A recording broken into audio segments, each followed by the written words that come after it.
Hello ಗೆಳೆಯರೇ, ನಮ್ಮ ಲಾಯಕ್ಸ್ ಪ್ರಸ್ತುತಪಡಿಸುತ್ತಿರುವ ಕನ್ನಡದಲ್ಲಿ ದೈನಂದಿನ ಸುದ್ದಿ ವಿಶ್ಲೇಷಣೆಗೆ ತಮಗೆಲ್ಲರಿಗೂ ಸ್ವಾಗತ. ಇವತ್ತು ನಾವು ಫೆಬ್ರವರಿ 3, 2024 ಹಿಂದೂ ಪತ್ರಿಕೆಯಲ್ಲಿರುವಂಥ ಇಂಪಾರ್ಟೆಂಟ್ ಆರ್ಟಿಕಲ್ಸ್ಗಳನ್ನು ನೋಡಲಿದ್ದೇವೆ. ನಿನ್ನೆ ತಾನೇ ನಾವು ಬಜೆಟ್ಗೆ ಸಂಬಂಧಿಸಿದಂತಹ ಇನ್ಫಾರ್ಮೇಷನ್ಸನ್ನು ಕಲೆಕ್ಟ್ ಮಾಡ್ಕೊಂಡಿದ್ದೀವಿ. ಇವತ್ತು ಕೆಲವೊಂದಿಷ್ಟು ಆರ್ಟಿಕಲ್ಸ್ ಅಗೇನ್ ನಿನ್ನೆ ಆರ್ಟಿಕಲ್ಗೆ ಕನೆಕ್ಟ್ ಆಗುವಂತೆ ಎಂಫೋಸಿಸ್ ಮಾಡ್ತಾ ಇದ್ದಾರೆ. ಇದರೊಂದಿಗೆ ನಾವು ಕೆಲವೊಂದಿಷ್ಟು ಯೋಜನೆ ಮೋದಿಜಿಯವರು ಎಂಫೋಸಿಸ್ ಮಾಡಿರೋ ಪ್ರಕಾರ ಪ್ರಧಾನಮಂತ್ರಿ ಸೂರ್ಯೋದಯ ಯೋಜನೆಗೆ ಸಂಬಂಧಿಸಿದಂಥ ಇನ್ಫಾರ್ಮೇಷನ್ಸನ್ನು ಇವಾಗ ಪ್ರಿಲಿಮ್ಸ್ ಪರ್ಸ್ಪೆಕ್ಟಿವಲ್ಲಿ ಹೆಚ್ಚು ಫ್ಯಾಕ್ಚುಯಲ್ ಇನ್ಫಾರ್ಮೇಷನ್ಸನ್ನು ಕನೆಕ್ಟ್ ಮಾಡ್ತಾ ಹೋಗೋಣ. ಮೇನ್ಸ್ ಪರ್ಸ್ಪೆಕ್ಟಿವಲ್ಲೂ ಸಹ ಭಾರತದ ಒಂದು ಟ್ರಾನ್ಸ್ಫಾರ್ಮೇಷನ್ ಯಾವ ರೀತಿ ಆಗಿದೆ, ಇನೋವೇಟಿವ್ ಯಾವ ರೀತಿ ಆಗಿದೆ, ಇನೋವೇಷನ್ಸ್ಗೆ ಸಂಬಂಧಿಸಿದಂಥ ಒಂದು ಪಾಸಿಟಿವ್ ಆರ್ಟಿಕಲನ್ನು ಸಹ ಕಾಣುವಂಥದ್ದು ಮೇನ್ಸ್ ಪರ್ಸ್ಪೆಕ್ಟಿವಲ್ಲಿ ಸಹಕಾರಿಯಾಗುತ್ತೆ. ಸೊ ಈ ಒಂದು article rising tide lifts all boats ಅನ್ನುವಂಥ ಒಂದು ಕಾನ್ಸೆಪ್ಟನ್ನು ಇದಕ್ಕೆ ಸಂಬಂಧಿಸಿದಂತೆ ಎಸ್ಸೆನಲ್ಲೂ ಸಹ ಇದೇ ಟೈಟಲ್ನ ಮುಖಾಂತರ ಈ ಮೊದಲು ಕೇಳಿದ್ದಾರೆ. ಸೊ ಹಾಗಾಗಿ ಯಾವ ರೀತಿಯಾಗಿ ಈ ಒಂದು ಕಂಟೆಕ್ಸ್ಟನ್ನು ಕವರ್ ಮಾಡಲಿಕ್ಕೆ ಪಾಸಿಟಿವ್ ಆಸ್ಪೆಕ್ಟನ್ನು ಭಾರತದ ಒಂದು ಸ್ಥಿತಿಗತಿಯ ಆಧಾರದ ಮೇಲೆ ಕನೆಕ್ಟ್ ಮಾಡಿದ್ದಾರೆ ಎನ್ನುವಂತಹ ಕಾನ್ಸೆಪ್ಟನ್ನು ಇದರ ಮುಖಾಂತರ ನಾವು ಕಲೀಲಿಕ್ಕೆ ಟ್ರೈ ಮಾಡುವಂಥದ್ದು.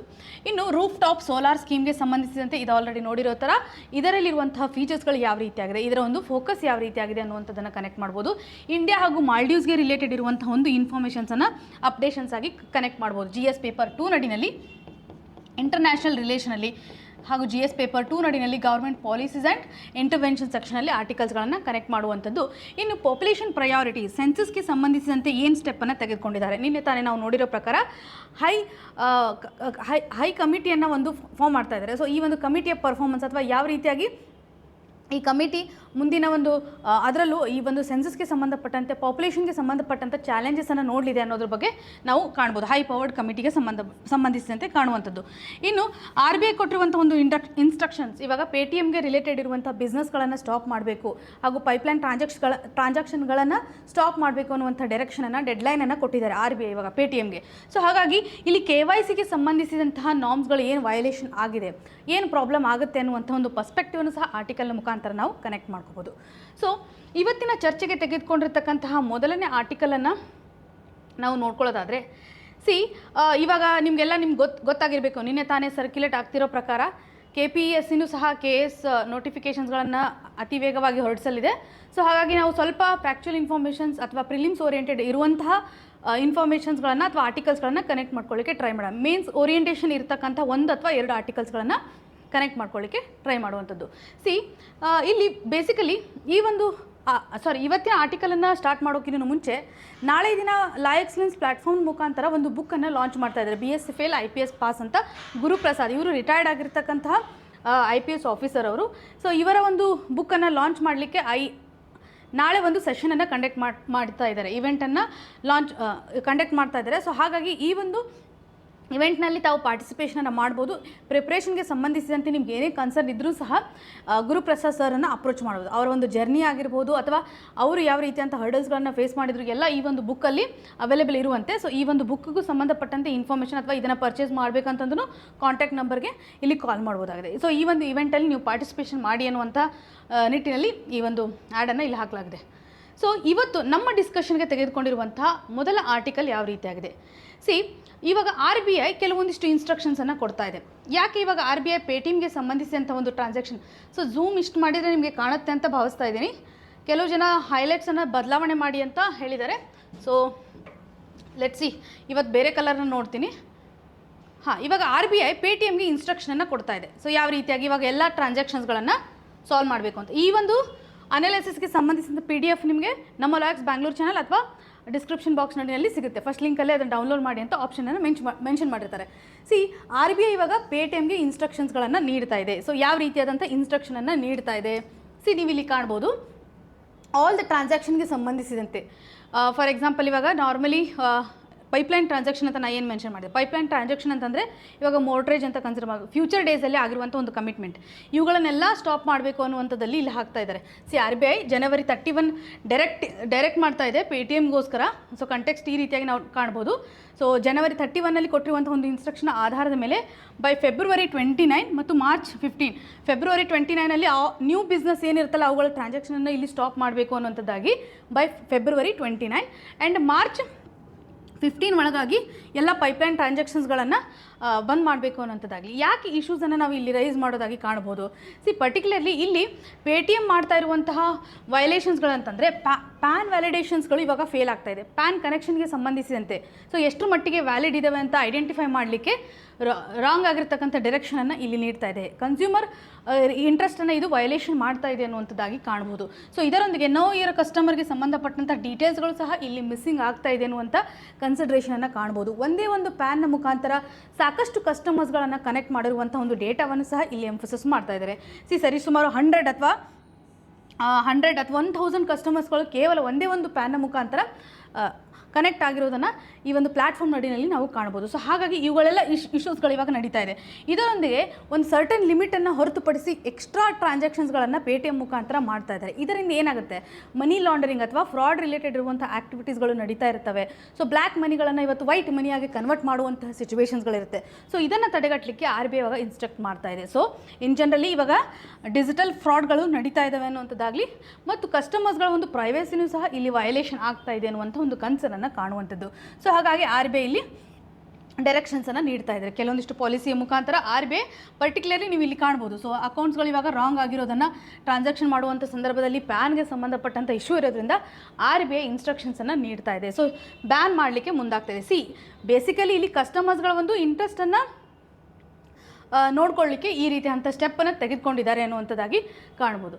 ಸೊ ಈ ಒಂದು ಆರ್ಟಿಕಲಿಂದ ಇಷ್ಟು ಇನ್ಫಾರ್ಮೇಷನ್ಸನ್ನು ನಾವು ಕನೆಕ್ಟ್ ಮಾಡ್ಕೋಬೋದು. ಸೊ ಯಾವುದೇ ರೀತಿಯಾಗಿ ಇವಾಗ ಅದರಲ್ಲೂ ಈ ಫೈನಾನ್ಷಿಯಲ್ ಯೂನಿಟ್ಸ್ಗಳು ಆನ್ಲೈನ್ ಅಥವಾ ಡಿಜಿಟಲ್ ಪ್ಲ್ಯಾಟ್ಫಾರ್ಮ್ಗಳನ್ನು ನಾವು ಏನು ನೋಡ್ತೀವಲ್ಲ, ಈ ರೀತಿಯಾದಂತಹ ಅಂದರೆ ಕನ್ಸ್ಯೂಮರ್ ಇಂಟ್ರೆಸ್ಟನ್ನು ಫೋಕಸ್ ಮಾಡ್ತಾ RBI ಯಾವಾಗಲೂ ಗೈಡ್ಲೈನ್ಸ್ಗಳನ್ನು ಬಿಡ್ತಾ ಇರುತ್ತೆ. ಅಂದರೆ ಚೆಕ್ ಮಾಡ್ತಾ ಇರುತ್ತೆ, ಸೂಪರ್ವೈಸರ್ಗಳು ಚೆಕ್ ಮಾಡ್ತಾ ಇರುತ್ತೆ. ಸೂಪರ್ವೈಸರ್ ಚೆಕ್ ಮಾಡಿದಾಗ ಇಲ್ಲಿ ಏನು ಕಂಪೈಲೆನ್ಸ್ ಇರಬೇಕಲ್ಲ, ಅದು ಪರ್ಟಿಕ್ಯುಲರ್ಲಿ ಈ ರೀತಿಯಂಥ ಡಾಕ್ಯುಮೆಂಟೇಷನ್ಸ್ಗಳನ್ನು ಮಾಡಬೇಕಾಗುತ್ತೆ. ಈ ಒಂದು ಫೈನಾನ್ಷಿಯಲ್ ಯೂನಿಟ್ ಅದನ್ನು ಇವರು ಫಾಲೋ ಮಾಡೋಕ್ಕಾಗಿಲ್ಲ ಅನ್ನುವಂಥ ಒಂದು ಕನ್ಸರ್ನನ್ನು ಸಹ ಕಾಣುವಂಥದ್ದು. ಸೊ ಹಾಗಾಗಿ ಎಕ್ಸಾಮಿನೇಷನ್ ಪರ್ಸ್ಪೆಕ್ಟಿವಲ್ಲಿ ಈ ಒಂದು ಆರ್ಟಿಕಲನ್ನು ನಾವು ಕನೆಕ್ಟ್ ಮಾಡ್ಕೋಬೋದು.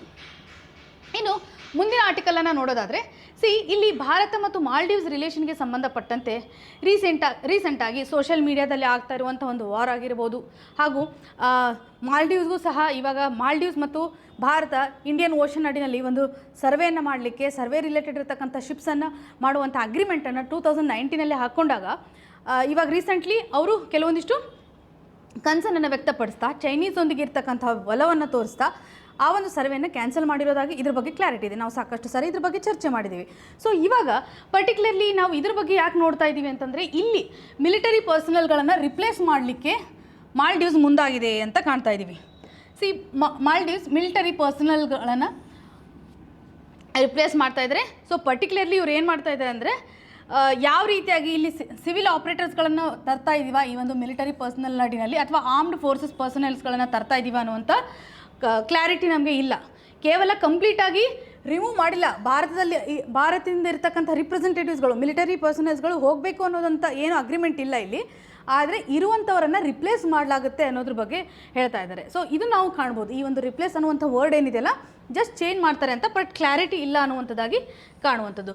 ಸೊ ಇಲ್ಲಿ ಪರ್ಟಿಕ್ಯುಲರ್ಲಿ ಭಾರತ ಹೇಗೆ ಅವ್ರಿಗೆ ಸಪೋರ್ಟ್ ಮಾಡಿದೆ ಅನ್ನುವಂಥ ಒಂದು ಕಂಟೆಕ್ಸ್ಟನ್ನು ಸಹ ನಾವು ಬೈಲ್ಯಾಟ್ರಲ್ ರಿಲೇಷನಲ್ಲಿ ಕನೆಕ್ಟ್ ಮಾಡ್ಬೋದು. ನಿನ್ನೆ ತಾನೇ ಬಜೆಟನ್ನು ಅನೌನ್ಸ್ ಮಾಡಿರೋದಾಗಿ ಕಾಣ್ತಾ ಇದ್ವಿ. ನೇಬರಿಂಗ್ ಕಂಟ್ರೀಸೊಂದಿಗೆ ಭಾರತನೂ ಸಹ ಎಷ್ಟೊಂದು ಶೇರ್ ಮಾಡಬೇಕು ಅಂತ ಪ್ರಾಪರ್ ಅಲೋಕೇಶನ್ಸ್ಗಳನ್ನು ಕೊಡ್ತಾ ಇದ್ದಾರೆ. ಹೈಯೆಸ್ಟ್ ರಿಸೀವ್ ಮಾಡಿರೋದು ಯಾವುದಂತ ನೋಡಿದ್ವಿ, ಭೂತಾನ್ ಅಂತ ನೋಡಿದ್ವಿ. ಹಾಗೆ ನೆಕ್ಸ್ಟ್ ನೇಪಾಲ್, ಈ ರೀತಿಯಂಥ ನೇಬರಿಂಗ್ ಕಂಟ್ರೀಸ್ಗಳೊಂದಿಗೆ ಆಗಿರುವಂಥ ಒಂದು ಶೇರ್, ಮತ್ತು ಮೊರೇಷಿಯಸ್ ಆಗಿರ್ಬೋದು, ಸಿಚಿಲೀಸ್ ಅಂತಕ್ಕಂತಹ ಐಲ್ಯಾಂಡ್ಸ್ಗಳಿಗೂ ಸಹ ಶೇರಿಂಗನ್ನು ಇದು ಕೊಡ್ತಾ ಇದೆ. ಮಾಲ್ಡೀವ್ಸ್ಗೆ ಇರುವಂತಹ ಒಂದು ಶೇರಿಂಗ್ ಪ್ರೀವಿಯಸ್ಲಿ ಕಂಪೇರ್ ಮಾಡಿದರೆ ಇನ್ಕ್ರೀಸ್ ಆಗಿರುವುದನ್ನು ಸಹ ನಾವು ನಿನ್ನೆ ಆರ್ಟಿಕಲಲ್ಲಿ ನೋಡಿದ್ವಿ. ಸೊ ಇಲ್ಲಿ ನೀವು ನೋಡ್ಬೋದು, ₹770.9 crore ಮಾಲ್ಡೀವ್ಸ್ಗೆ ಅಲೋಕೇಶನ್ಸನ್ನು ಮಾಡ್ತಾ ಇದೆ, ಇನ್ಕ್ರೀಸ್ ಮಾಡಿದ್ದಾರೆ. ಸೊ ಈ ಮೊದಲು ಇರೋದು 400 crores. ಸೊ 400 ಕೋಟಿ ಇರೋದನ್ನು ಇವಾಗ ಆಲ್ಮೋಸ್ಟ್ ನಿಯರ್ಲಿ ಡಬಲ್ ಆಗಿರೋದನ್ನು ನಾವು ಕಾಣ್ತಾ ಇದ್ದೀವಿ. ಭೂತಾನ್ ಹೈಯೆಸ್ಟ್ ಇದೆ, ಆಮೇಲೆ ಮತ್ತು ಅಗೇನ್ ಅಲೋಕೇಶನ್ಸ್ಗಳನ್ನು ಕಾಣ್ತಾ ಇದ್ದೀವಿ. ನಾರ್ಮಲಿ ಬಾರ್ಡರ್ ಇಶ್ಯೂಸ್ಗೆ ಸಂಬಂಧಿಸಿದಂತೆ ಅಥವಾ ಬಾರ್ಡರ್ ಸೆಕ್ಯೂರಿಟಿಯನ್ನು ಇನ್ಶೋರ್ ಮಾಡಲಿಕ್ಕೆ ನೇಪಾಲ್ ಮತ್ತು ಭೂತಾನ್ ಅಂತ ರೀಜನ್ಸ್ಗಳಲ್ಲಿ ಇನ್ಕ್ರೀಸ್ ಮಾಡಿರೋದನ್ನು ಕಾಣುವಂಥದ್ದು. ಸೊ ಇವಾಗ ಪರ್ಟಿಕ್ಯುಲರ್ಲಿ ಇಂಡಿಯಾ ಮತ್ತು ಮಾಲ್ಡೀವ್ಸ್ನ ರಿಲೇಷನ್ಸನ್ನು ನೋಡೋದಾದರೆ, ಈ ಮೊದಲು ಆಪರೇಷನ್ ಕ್ಯಾಕ್ಟಸ್ ಅಂತ ನೋಡ್ತೀವಿ. ಸೊ ಇಲ್ಲಿ ಸರ್ಕಾರವನ್ನು ರೀಇನ್ಸ್ಟಾಲ್ ಮಾಡುವಂತಹ ನಿಟ್ಟಿನಲ್ಲಿ ಅಲ್ಲಿರುವಂತಹ ಒಂದು ಕಾಪ್ ಆ್ಯಕ್ಟಿವಿಟೀಸ್ಗಳ ಮುಖಾಂತರ ಮೊದಲು ಮತ್ತೆ ಲಾಸ್ ಆಗಿರ್ತಕ್ಕಂಥ ಸರ್ಕಾರ ಅಥವಾ ಅಧಿಕಾರವನ್ನು ರೀಇನ್ಸ್ಟಾಲ್ ಮಾಡಲಿಕ್ಕೆ ಭಾರತ ಮಾಡಿರುವಂಥ ಒಂದು ಸಪೋರ್ಟ್ ಅಂತಂದರೆ ಆಪರೇಷನ್ ಕ್ಯಾಕ್ಟಸ್. ಇದ್ರ ಬಗ್ಗೆ ನಿಮಗೆ ಮಾಹಿತಿ ಇರುತ್ತೆ. ಸಿ ಈ ರೀತಿಯಾಗಿ ಭಾರತ ಆ ಮಾಲ್ಡೀವ್ಸ್ಗೆ ಸಪೋರ್ಟ್ ಮಾಡಿರೋದನ್ನು ಆಪರೇಷನ್ ಕ್ಯಾಕ್ಟಸ್ 1988 ನಡಿನಲ್ಲಿ ಕಾಣುವಂಥದ್ದು. ಇದರೊಂದಿಗೆ ಆಪರೇಷನ್ ನೀರ್ ಅನ್ನುವಂಥ ಯೋಜನೆಯೂ ಸಹ 2014ರಲ್ಲಿ ಮಾಲ್ಡೀವ್ಸ್ ನಾಡಿನಲ್ಲಿ ಸಾಕಷ್ಟು ವಾಟರ್ ಕ್ರೈಸಿಸ್ ಆಗಿರುವಂಥ ಸಂದರ್ಭದಲ್ಲಿ ಭಾರತಕ್ಕೆ ರಿಕ್ವೆಸ್ಟ್ ಮಾಡಿಕೊಂಡಾಗ ಈ ಒಂದು ವಾಟರ್ ಕ್ರೈಸಿಸ್ಗೆ ಸಪೋರ್ಟ್ ಮಾಡುವಂತೆ ಆಪರೇಷನ್ ನೀರ್ ಅನ್ನುವಂಥ ಯೋಜನೆಯನ್ನು ಸಹ ಭಾರತ ಹಾಕ್ಕೊಂಡಿರುವುದಾಗಿ ಕಾಣುವಂಥದ್ದು. ಇನ್ನು ಆಪರೇಷನ್ ಸಂಜೀವನಿ, ಈ ಒಂದು ಆಪರೇಷನ್ ಸಂಜೀವಿನಿ ಜನರಲಿ ಕೋವಿಡ್ನ ಸಂದರ್ಭದಲ್ಲಿ ಲಾಕ್ಡೌನ್ ಆಗಿರುವಂತಹ ಸಂದರ್ಭದಲ್ಲಿ ನಾವು ಅವರಿಗೆ ಇವಾಗ ಕೆಲವೊಂದಿಷ್ಟು ಮೆಡಿಸಿನ್ ರಿಲೇಟೆಡ್ ಇರ್ತಕ್ಕಂಥ ಅಥವಾ ಮೆಡಿಕಲ್ ಡಿವೈಸಸ್ಗಳು ಏನು ಅವಶ್ಯಕತೆ ಇದೆಯಲ್ಲ ಅದನ್ನೆಲ್ಲ ಸಪೋರ್ಟ್ ಮಾಡಿರೋದಾಗಿ ಕಾಣ್ಬೋದು. ಸೊ ಈ ರೀತಿಯಂಥ ಯೋಜನೆ ನೇಬರಿಂಗ್ ಕಂಟ್ರೀಸ್, ಯಾವಾಗಲೂ ಭಾರತ ಇವತ್ತು ಏನೇ ಒಂದು ನೇಬರಿಂಗ್ ಕಂಟ್ರೀಸ್ಗಳಲ್ಲಿ ತೊಂದರೆ ಆದರೆ ಫಸ್ಟ್ ಇರ್ತಾರೆ, ಭಾರತನೇ ಇರ್ತಾರೆ ಫಸ್ಟ್. ಇವಾಗ ಇಮಿಡಿಯೇಟಾಗಿ ಆ್ಯಕ್ಷನ್ಸನ್ನು ಭಾರತ ತೆಗೆದುಕೊಳ್ಳುತ್ತೆ. ಯಾವುದೇ ಒಂದು ಇವಾಗ ಅರ್ಥಕ್ವೇಕ್ ಆಗಿರ್ಬೋದು ಅಥವಾ ಅಲ್ಲಿ ಏನಾದರೂ ಹ್ಯುಮ್ಯಾನಿಟೇರಿಯನ್ ಕ್ರೈಸಿಸ್ ಆಗಿರ್ಬೋದು, ಶ್ರೀಲಂಕಾದಲ್ಲಿಯೂ ಸಹ ಕ್ರೈಸಿಸ್ ಆಗಿರುವಂತಹ ಒಂದು ಸಂದರ್ಭದಲ್ಲಿ ಫೈನಾನ್ಷಿಯಲ್ ಕ್ರೈಸಿಸ್ದಾಗ ಭಾರತ ಸಪೋರ್ಟ್ ಮಾಡಲಿಕ್ಕೂ ಸಹ ಮುಂದಾಗಿರೋದನ್ನು ಕಾಣ್ತಾ ಇದ್ದೀವಿ. ಜನರಲಿ ಹ್ಯುಮ್ಯಾನಿಟೇರಿಯನ್ ಕ್ರೈಸಿಸ್ಗೆ ಸಂಬಂಧಪಟ್ಟಂತಹ ಭಾರತದ ಒಂದು ಸಪೋರ್ಟನ್ನು ನೇಬರಿಂಗ್ ಕಂಟ್ರೀಸ್ಗಳಿಗೆ ಕಾಣ್ಬೋದು. ಇವಾಗ ಬಜೆಟ್ ನಡಿನಲ್ಲಿ ಅಲೋಕೇಶನ್ಸನ್ನು ಇನ್ಕ್ರೀಸ್ ಮಾಡಿದ್ದಾರೆ ಅನ್ನುವಂಥ ಒಂದು ಕಂಟೆಕ್ಸ್ಟನ್ನು ನಾವು ಕವರ್ ಮಾಡಬೇಕು.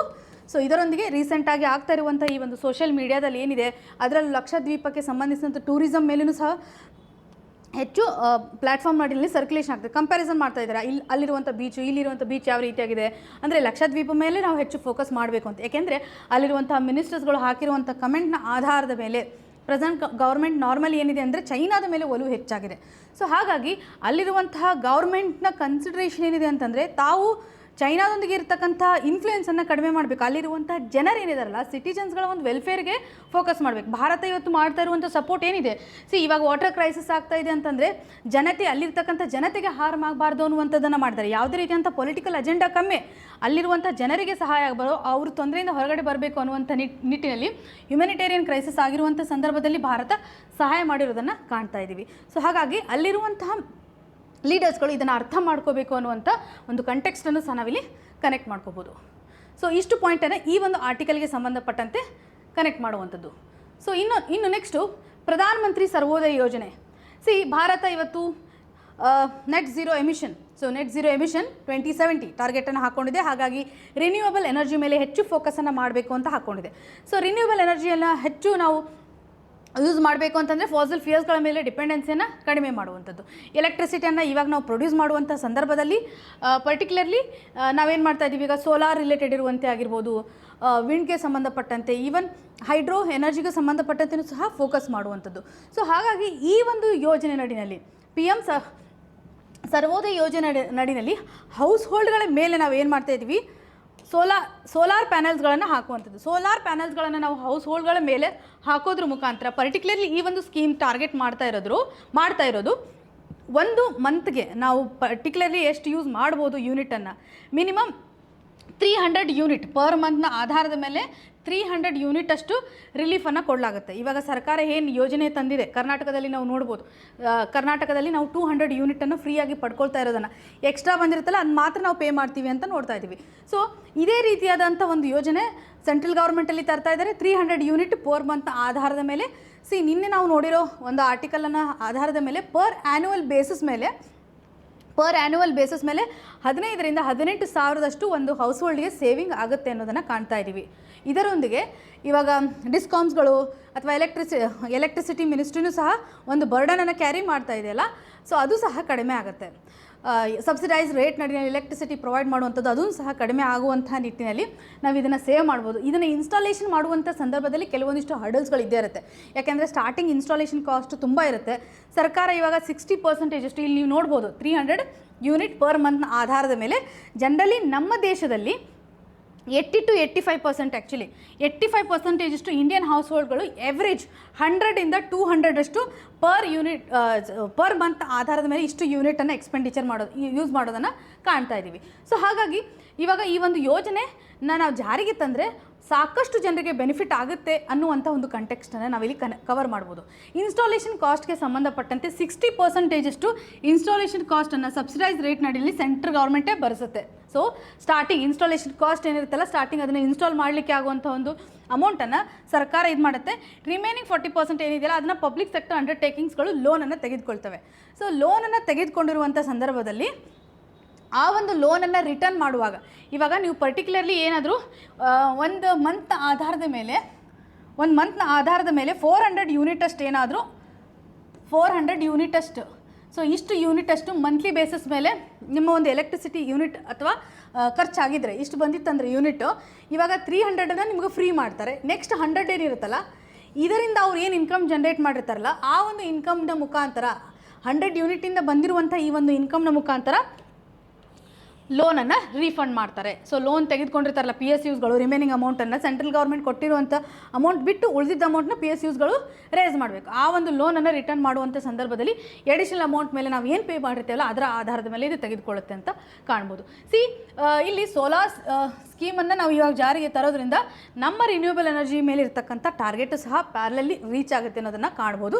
ಸರಿಸುಮಾರು ಇವಾಗ ಇದರೊಂದಿಗೆ ಇದೇ ಯೋಜನೆಯೊಂದಿಗೆ ಇವಾಗ ಏನಾಗುತ್ತೆ ಅಂದರೆ ನಾವು ಬ್ಯಾಟರಿ ಇಂಡಸ್ಟ್ರೀಸ್ಗಳನ್ನು ಬೂಸ್ಟ್ ಮಾಡ್ಬೋದು. ಸೊ ಬ್ಯಾಟರಿ ಮ್ಯಾನುಫ್ಯಾಕ್ಚರಿಂಗ್ ಹೆಚ್ಚಾಗುತ್ತೆ. ಬ್ಯಾಟರಿ ಇಂಡಸ್ಟ್ರಿ ಇವಾಗ ಸೋಲಾರ್ ಪ್ಯಾನಲ್ಸ್ಗಳನ್ನು ನಾವು ಇನ್ಸ್ಟಾಲ್ ಮಾಡ್ತಾ ಇದ್ದೀವಿ ಅಂತಂದರೆ ಇದಕ್ಕೆ ಸಂಬಂಧಪಟ್ಟಂಥ ಏನು ಮ್ಯಾನುಫ್ಯಾಕ್ಚರಿಂಗ್ ಸೆಕ್ಟರ್ಗೆ ಸಂಬಂಧಿಸಿದಂಥ ರಿಸೋರ್ಸಸ್ಗಳು ಅಥವಾ ಕಚ್ಚಾ ವಸ್ತುಗಳು ರಾ ಮಟೀರಿಯಲ್ಸ್ಗಳಂತ ಏನಂತೀವಿ ಅದರ ಒಂದು ಡಿಮ್ಯಾಂಡ್ ಇನ್ಕ್ರೀಸ್ ಆಗುತ್ತೆ.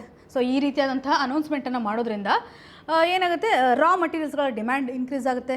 ಮ್ಯಾನುಫ್ಯಾಕ್ಚರಿಂಗ್ ಸೆಕ್ಟ್ರಲ್ಲಿ ಆಟೋಮೆಟಿಕ್ಲಿ ಬೂಸ್ಟ್ ಆಗುತ್ತೆ. ಬೂಸ್ಟ್ ಆಗ್ತಾ ಇರೋದ್ರಿಂದ ಅದರ ಒಂದು ಔಟ್ಕಮ್ ಜಾಸ್ತಿ ಇರೋದ್ರಿಂದ ನಾವು ಹೆಚ್ಚು ಅದರಿಂದ ಪ್ರೊಡಕ್ಷನ್ ಮಾಡ್ತಾ ಇದ್ದೀವಿ ಅಂತಂದರೆ ಏನಾಗುತ್ತೆ, ಡಿಮ್ಯಾಂಡ್ ಹೆಚ್ಚಿರುತ್ತೆ. ಮತ್ತು ಪರ್ಟಿಕ್ಯುಲರ್ಲಿ ಇವಾಗ ನಾವು ಬೇರೆ ಬೇರೆ ಸೆಕ್ಟರ್ಗೂ ಸಹ ಆಟೋಮೊಬೈಲ್ ಸೆಕ್ಟರ್ಸ್ಗಳಿಗೂ ಸಹ ಬೇಕಾಗ್ತಕ್ಕಂಥ ಒಂದು ಬೂಸ್ಟು ಸಹ ಇಲ್ಲಿ ಸಿಕ್ಕುತ್ತೆ ಅಂತ. ಇವಾಗ ಫಾರ್ ಎಕ್ಸಾಂಪಲ್ ಇವಾಗ ಎಲೆಕ್ಟ್ರಿಕ್ ವೆಹಿಕಲ್ಸ್ ಅಂತ ನೋಡ್ತೀವಿ, ಅವಾಗೂ ಸಹ ಬ್ಯಾಟರಿ ಮ್ಯಾನುಫ್ಯಾಕ್ಚರಿಂಗ್ ಇಂಡಸ್ಟ್ರಿನೇ ಇನ್ಕ್ರೀಸ್ ಆಗೋದ್ರಿಂದ ಇದರ ಒಂದು ಡಿಮ್ಯಾಂಡ್ ಪ್ರೊಡಕ್ಷನ್ ಎರಡೂ ಇನ್ಕ್ರೀಸ್ ಆಗ್ತಾ ಇರೋದ್ರಿಂದ ಬ್ಯಾಟ್ರೀಸ್ಗಳ ಒಂದು ಕಾಸ್ಟ್ ಏನಿರುತ್ತಲ್ಲ ರೆಗ್ಯುಲರ್ ಆಗಿ ಕಮ್ಮಿ ಆಗುತ್ತೆ ಅಂತ. ಪ್ಯಾರಲಲಿ ಅದರ್ ಟಾರ್ಗೆಟನ್ನು ಸಹ ಇದು ರೀಚ್ ಮಾಡುತ್ತೆ ಅಂತ. ಇದರೊಂದಿಗೆ ಸರ್ಕಾರ ಇವಾಗ R&Dಗೆ ಸಂಬಂಧಿಸಿದಂತೆ ಸ್ಟಾರ್ಟಪ್ಸ್ಗಳಿಗೂ ಸಹ ಕೆಲವೊಂದಿಷ್ಟು ಎಕ್ಸಾಮ್ಷನ್ಸನ್ನು ಕೊಡ್ತಾ ಇದ್ದಾರೆ ಅಂತ ನಾವು ನೋಡಿದ್ವಿ. ಹಾಗೂ ಇಲ್ಲಿ ಪರ್ಟಿಕ್ಯುಲರ್ಲಿ ಸ್ಟಾರ್ಟಪ್ಸ್ಗೆ ಸಂಬಂಧಪಟ್ಟಂತೆ ಅದರಲ್ಲೂ ನ್ಯೂ ಅಪಾರ್ಚುನಿಟೀಸ್ ಇವಾಗ ಪ್ರೆಸೆಂಟ್ ಕಂಡೀಷನಲ್ಲಿ ಏನು ರಿಕ್ವೈರ್ಮೆಂಟ್ಸ್ ಇದೆ, ರಾ ಮಟೀರಿಯಲ್ಸ್ಗಳನ್ನು ನಾವು ಎಷ್ಟು ಎಫೆಕ್ಟಿವ್ ಆಗಿ ಯೂಸ್ ಮಾಡಲಿಕ್ಕೆ ಸಾಧ್ಯತೆ ಇದೆ ಅನ್ನುವಂಥ ಒಂದು ಕನ್ಸಿಡ್ರೇಷನ್ ಆಗಿರ್ಬೋದು. ಅದರೊಂದಿಗೆ ಬ್ಯಾಟ್ರಿಯನ್ನು ಮ್ಯಾನುಫ್ಯಾಕ್ಚರಿಂಗ್ ಮಾಡುವಂಥದ್ದಾಗಲಿ, ಹೈಡ್ರೋಜನ್ ಎನರ್ಜಿಗೆ ಸಂಬಂಧಿಸಿದಂತೆ ಇಥನಾಲ್ ಇವುಗಳನ್ನೆಲ್ಲ ಕನ್ಸಂಪ್ಷನ್ ಮಾಡುವಂಥ ನಿಟ್ಟಿನಲ್ಲಿ ಸೊ ಗ್ರೀನ್ ಎನರ್ಜಿಗೆ ನಾವು ಹೆಂಗೆ ಟ್ರಾನ್ಸ್ಫಾರ್ಮ್ ಆಗ್ತಾ ಇದ್ದೀವಿ, ಗ್ರೀನ್ ಎನರ್ಜಿಗೆ ನಮ್ಮ ಒಂದು ಫೋಕಸನ್ನು ಶಿಫ್ಟ್ ಮಾಡ್ತಾ ಇದ್ದೀವಿ. ಇದಕ್ಕೆ ಸಂಬಂಧಿಸಿದಂಥ ಇನೋವೇಷನ್ ತುಂಬ ಇಂಪಾರ್ಟೆಂಟ್. ಹಾಗಾಗಿ ಸ್ಟಾರ್ಟಪ್ಗಳ ಮೇಲೂ ಸಹ ಇಲ್ಲಿ ಸರ್ಕಾರ ಫೋಕಸ್ ಮಾಡ್ತಾ ಇದೆ ಅನ್ನುವಂಥದ್ದನ್ನು ಕಾಣ್ಬೋದು. ಇಲ್ಲಿ 1 lakh ಕೋಟಿಯಷ್ಟು ಇಂಟ್ರಿಮ್ ಬಜೆಟ್ನಲ್ಲಿ ಅನೌನ್ಸ್ ಮಾಡಿದ್ದಾರೆ. ನೆಕ್ಸ್ಟು ಮತ್ತು ಆಮೇಲೆ ನೆಕ್ಸ್ಟ್ 50 years ಅಲೋಕೇಶನ್ ಮಾಡಿರೋ ಪ್ರಕಾರ 50 years ನೆಕ್ಸ್ಟ್ ಲೋನ್ ಫ್ರೀ ಇರ್ತಕ್ಕಂಥ ಇಂಟ್ರೆಸ್ಟ್ ಫ್ರೀ ಇರ್ತಕ್ಕಂಥ ಕಂಡೀಷನ್ಸ್ಗಳನ್ನು ಸಹ ನಾವು ಕಾಣ್ಬೋದು. ಸೊ ಈ ರೀತಿಯಾಗಿ ಇದರೊಂದಿಗೆ ಇವಾಗ ಪರ್ಟಿಕ್ಯುಲರ್ಲಿ 1,000 ಬಿಲ್ಡಿಂಗ್ಸ್ಗಳನ್ನು ಅದರಲ್ಲೂ ಹೈವೇಸ್ ನಿಯರ್ ನಡೆಯಲ್ಲಿ ಟ್ಯಾಕ್ಸಿ ಡ್ರೈವರ್ಸ್ಗಳಿಗೆ ಸೊ ಅವ್ರಿಗೆಲ್ಲ ಕನ್ಸ್ಟ್ರಕ್ಷನನ್ನು ಮಾಡಬೇಕು ವಿತ್ ಪ್ರಾಪರ್ ಫೆಸಿಲಿಟೀಸ್ಗಳು, ಕ್ಲೀನ್ ಡ್ರಿಂಕಿಂಗ್ ವಾಟರ್ಸ್ ಆಗಿರ್ಬೋದು, ಟಾಯ್ಲೆಟ್, ಅವು ಏನೇನು ರಿಕ್ವೈರ್ಮೆಂಟ್ಸ್ ಇರುತ್ತಲ್ಲ, ಪಾರ್ಕಿಂಗು. ಸೊ ಆ ಒಂದು ಪ್ಲೇಸ್ ನಡೆಯಲ್ಲಿ ಬೇಕಾಗುವಂಥ ಒಂದು ಹೌಸ್ ಹೋಲ್ಡ್ಗೆ ಬೇಕಾಗ್ತಕ್ಕಂಥ ಅಥವಾ ಒಂದು ಸೆಟಲ್ಮೆಂಟ್ಗೆ ಬೇಕಾಗಿರುವಂಥ ಇನಿಷಿಯೇಟಿವನ್ನು ತೆಗೆದುಕೊಳ್ಳಿಕ್ಕೂ ಸಹ ಸರ್ಕಾರ ಮುಂದಾಗಿದೆ. ಅನೌನ್ಸ್ಮೆಂಟನ್ನು ಇಲ್ಲಿ ಮಾಡಿದ್ದಾರೆ ಅನ್ನುವಂಥ ಕನ್ಸಿಡ್ರೇಷನನ್ನು ಕಾಣುವಂಥದ್ದು. ಸೊ ಈ ರೀತಿಯಾಗಿ ಸರ್ಕಾರ ಹೇಗೆ ಒಂದು ಯೋಜನೆಯ ಮುಖಾಂತರ ಬೇರೆ ಬೇರೆ ಸೆಕ್ಟರ್ನು ಸಹ ಪ್ರಮೋಟ್ ಆಗುವಂತೆ, ಪ್ರೊಡಕ್ಷನು ಸಹ ಸಪೋರ್ಟ್ ಆಗಬೇಕು ಅನ್ನುವಂಥ ನಿಟ್ಟಿನಲ್ಲಿ ಕನೆಕ್ಟ್ ಮಾಡ್ತಾರೆ ಅಂತ ತೆಗೆದುಕೊಳ್ಬೋದು. ಸೊ ಇಷ್ಟು ಪಾಯಿಂಟನ್ನು ನಾವು ಈ ಒಂದು ಆರ್ಟಿಕಲ್ನ ಮುಖಾಂತರ ಕನೆಕ್ಟ್ ಮಾಡ್ಬೋದು. ಇಲ್ಲಿ ಕೆಲವೊಂದಿಷ್ಟು ಇಶ್ಯೂಸ್ಗಳಂತಂದರೆ ಯಾವುದೇ ರೀತಿಯಂಥ ಡೆಡ್ಲೈನ್ಗಳಿಲ್ಲ. ನಾವು ಈ ರೂಫ್ ಟಾಪ್ಗೆ ಸಂಬಂಧಪಟ್ಟಂತೆ ಟಾರ್ಗೆಟ್ಸ್ಗಳನ್ನು ನಾವಿಲ್ಲಿ ಹಾಕ್ಕೊಂಡಿಲ್ಲ, ಎಷ್ಟು ಮಟ್ಟಿಗೆ ರೀಚ್ ಮಾಡ್ತೀವಿ, ಈ ರೀತಿಯಂಥ ಮೈನ್ಯೂಟ್ ಇಶ್ಯೂಸ್ಗಳನ್ನು ನಾವಿಲ್ಲಿ ಕಾಣುವಂಥದ್ದು. ಆದರೆ ಎಕ್ಸಾಮಿನೇಷನ್ ಪರ್ಸ್ಪೆಕ್ಟಿವಲ್ಲಿ ಯೋಜನೆಯ ಆಬ್ಜೆಕ್ಟಿವ್ ಯಾವ ರೀತಿಯಾಗಿದೆ, ಹೇಗೆ ಟಾರ್ಗೆಟನ್ನು ಮಾಡ್ತಾ ಇದ್ದಾರೆ ಅನ್ನುವಂಥ ಕಂಟೆಕ್ಸ್ಟನ್ನು ನಾವು ಕವರ್ ಮಾಡ್ಬೋದು. ಇನ್ನು ಮುಂದಿನ ಆರ್ಟಿಕಲನ್ನು ತೆಗೆದುಕೊಳ್ಳೋದಾದರೆ ನಿನ್ನೆ ಮಾಡಿರುವಂತಹ ಎಲ್ಲ ಅಲೋಕೇಶನ್ಸ್ಗಳನ್ನು ನೋಡೋದಾದರೆ ಸಾಕಷ್ಟು ಸೆಕ್ಟರ್ಸ್ಗಳಲ್ಲಿ ಅಲೋಕೇಶನ್ಸನ್ನು ಮಾಡ್ತಾ ಇದ್ದಾರೆ. ನಿನ್ನೆ ನಾವು ನೋಡಿರೋ ಪ್ರಕಾರ ಪುವರ್ ಸೆಕ್ಷನ್ ಆಗಿರ್ಬೋದು, ಫಾರ್ಮರ್ಸ್ಗಳಾಗಿರ್ಬೋದು, ಯೂತ್ ಆಗಿರ್ಬೋದು, ವುಮೆನ್ ಆಗಿರ್ಬೋದು. ಸೊ ಈ ರೀತಿಯಾಗಿ ಸೆಕ್ಷನ್ ವೈಸ್ ಸಪೋರ್ಟ್ ಏನು ಮಾಡ್ತಾ ಇದ್ದಾರೆ. When it comes to the census, ಇವಾಗ ಸೆನ್ಸಸ್ಸನ್ನು ನಾವು ಕಂಡಕ್ಟ್ ಮಾಡಿಲ್ಲ. ಇವಾಗ ಸೆನ್ಸಸ್ಸನ್ನು ಕಂಡಕ್ಟ್ ಮಾಡೋದ್ರ ಬಗ್ಗೆ ಏನು ಸರ್ಕಾರ ಹೇಳಿದೆ ಅಂತ ಅಪೋಸಿಷನ್ ಪಾರ್ಟಿ ಆಗಿರ್ಬೋದು, ಸಾಕಷ್ಟು ಪೊಲಿಟಿಕಲಿ ಕ್ರಿಟಿಸೈಸ್ ಮಾಡೋವಂಥವರು ಸಹ ಕೂತ್ಕೊಂಡಿದ್ದಾರೆ ಅಂತ ಹೇಳ್ಬೋದು. ಇವಾಗ ಪಾಪ್ಯುಲೇಷನ್ಗೆ ಸಂಬಂಧಿಸಿದಂತೆ ನಾವು ಸೆನ್ಸಸ್ಸನ್ನು ಏನು ಕಂಡಕ್ಟ್ ಮಾಡ್ತಾ ಇದ್ದೀವಿ 2021 ಆಗಬೇಕಾಗಿತ್ತು, ಪ್ಯಾಂಡಮಿಕ್ನ ಕಾರಣದಿಂದ ಆಗಲಿಕ್ಕಾಗಿಲ್ಲ ಅಂತ. ಆದರೆ ಈ ಒಂದು ಆರ್ಟಿಕಲ್ಸ್ಗಳನ್ನು ನಾವು ನೋಡೋದಾದರೆ ನಿರ್ಮಲಾ ಸೀತಾರಾಮನ್ ಅವರು ಹೇಳಿರೋ ಪ್ರಕಾರ ಇವರ ಒಂದು ಸ್ಟೇಟ್ಮೆಂಟ್ ಏನಿದೆ ಅಂತಂದರೆ ನಿನ್ನೆದೇ ಇದು ಆರ್ಟಿಕಲ್. ಫಾಸ್ಟ್ ಪಾಪ್ಯುಲೇಷನ್ ಗ್ರೋತ್ ಆಗ್ತಾ ಇದೆ ಅನ್ನೋದನ್ನು ಹೇಳಿದ್ದಾರೆ. ಡೆಮೋಗ್ರಫಿಕ್ ಚೇಂಜಸ್ ಆಗ್ತಾ ಇದೆ, ಪಾಪ್ಯುಲೇಷನಲ್ಲಿ ಆಗ್ತಾ ಇರುವಂಥ ಬದಲಾವಣೆ, ಡೆಮೋಗ್ರಫಿಕ್ ಚೇಂಜ್ ಆಗ್ತಾ ಇದೆ.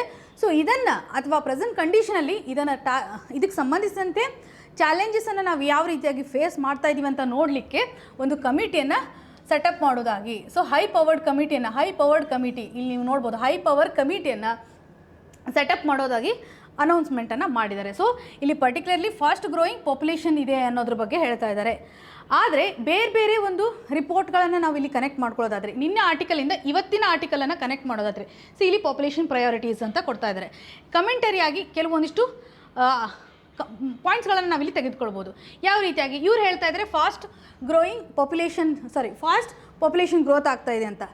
ಆದರೆ ರಿಯಾಲಿಟಿಯಲ್ಲಿ ಇಲ್ಲೇ ಕೊಟ್ಟಿರೋ ಪ್ರಕಾರ ಸ್ಯಾಂಪಲ್ ರಿಜಿಸ್ಟ್ರೇಷನ್ ಸಿಸ್ಟಮ್ SRS ರಿಪೋರ್ಟ್ನ ಆಧಾರದ ಮೇಲೆ 2020ದ ಒಂದು ರಿಪೋರ್ಟ್ ಇದೆಲ್ಲ ಹೇಳ್ತಾ ಇದೆ, ಟೋಟಲ್ ಫರ್ಟಿಲಿಟಿ ರೇಟ್ ಏನಿದೆಲ್ಲ ಇದು ಡಿಕ್ಲೈನ್ ಆಗುವಂಥದ್ದು. ಸೊ ಟೋಟಲ್ ಫರ್ಟಿಲಿಟಿ ರೇಟ್ ಇವಾಗ ಪರ್ಟಿಕ್ಯುಲರ್ಲಿ 2019ನಲ್ಲಿ ನೋಡೋದಾದರೆ 2.1 ಇದೆ. 2 ಇದೆ. 2019ನಲ್ಲಿ ಪೆನ್ಸಿಲ್ ಚೇಂಜ್ ಮಾಡುವ, ರೆಡ್ ಅದು ಡಿಸ್ಪ್ಲೇ ಆಗ್ತಿಲ್ಲ. ಎಸ್, 2019 ತೆಗೆದುಕೊಂಡ್ರೆ 2019ಅಲ್ಲಿ ರೆಡ್ಯೂಸ್ ಆಗಿರೋದು 2.0 ಅಥವಾ 2 ಅಂತ ಇದೆ. ಟೋಟಲ್ ಫರ್ಟಿಲಿಟಿ ರೇಟ್ ಇವಾಗ 2 ಇದೆ, ರೈಟ್. ಟೋಟಲ್ ಫರ್ಟಿಲಿಟಿ ರೇಟ್ ಅಂತಂದ್ರೆ ಏನು, ಒಬ್ಬ ಮಹಿಳೆ ತನ್ನ ಒಂದು ರಿಪ್ರೊಡಕ್ಟಿವ್ ಡ್ಯೂರೇಷನ್ ಅಡಿನಲ್ಲಿ, ರಿಪ್ರೊಡಕ್ಟಿವ್ ಏಜ್ ಅಡಿನಲ್ಲಿ ಎಷ್ಟು ಮಕ್ಕಳಿಗೆ ಜನ್ಮವನ್ನು ಕೊಡ್ತಾಳೆ ಅನ್ನುವಂಥ ಒಂದು ಕನ್ಸಿಡ್ರೇಷನನ್ನು ಎವರೇಜ್ ಬೇಸ್ ಮೇಲೆ ತೊಗೋತಾರೆ. ಸೊ ಎಷ್ಟು ಮಹಿಳೆಯರ ಪಾಪ್ಯುಲೇಷನ್ ಇದೆ, ಎಷ್ಟು ಮಕ್ಕಳು ಬರ್ತ್ ಆಗ್ತಾ ಇದ್ದಾರೆ, ಇವನ್ನೆಲ್ಲ ಕನ್ಸಿಡ್ರೇಷನ್ ಬೇರೆ ಫ್ಯಾಕ್ಟರ್ಸ್ಗಳನ್ನು ನೋಡ್ತಾ ಟೋಟಲ್ ಫರ್ಟಿಲಿಟಿ ರೇಟನ್ನು ಕನ್ಸಿಡರ್ ಮಾಡ್ತಾರೆ. Total fertility rate.